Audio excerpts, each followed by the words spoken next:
Well, it's a beautiful morning here at Pill D, and we've reached that hinge point in Mark chapter 8. We're on to around about verse 36, 37.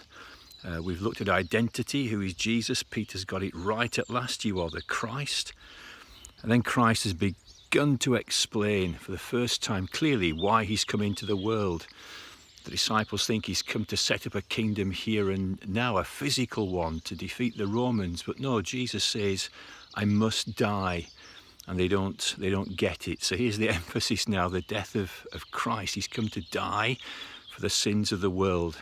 He's come to set up a spiritual kingdom that will become the eternal kingdom here on earth and in heaven. But it begins with a spiritual kingdom here on earth and in our hearts. He's died for the sins of the world. He gives his life a ransom for many. He's the Son of God. Once I've got that, there's something vital and of necessity must follow. That if I really am a Christian, I've understood who he is and why he's come, then I will do what he says. I'll follow him. I'll take up my cross. I'll deny myself. I'll follow him. The Christian's one who denies self, takes up his cross. He has no plans for himself. He's died to himself and he's following Jesus Christ through the word and by the Spirit, following his every injunction, hanging on his every word. And then this series of fours. We looked at the first one yesterday. 4, whoever would save his life will lose it.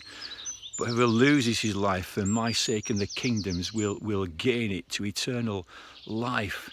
A Christian is one who doesn't put himself first anymore. That's the essence of sin. But I lose my life for Christ. It's no longer I who live, but Christ who lives in me. Then the second stunning 4, a calculation. Work it out. What does it profit a man if he gains the whole world and loses his soul? What's the value of a soul? What can you give as a ransom for a soul, says Jesus? Well, the soul is of infinite value. The world will never satisfy a soul. The world is not enough. The devil tempted Christ with this. He took him to the pinnacle of the temple, showed him all the glories of the world. All this I will give you if you'll bow down and worship me. And Jesus replies, worship the Lord your God and serve him only. What will you sell your soul for? Oh, as Christians, let's look to who he is and what he's done. Nothing could satisfy you or I apart from Christ. Judas sells him for 30 pieces of silver. The woman comes and breaks the alabaster jar over his head and counts the cost as nothing. Let's not pursue the world. James Dyson, richest man in Britain, £16.7 billion.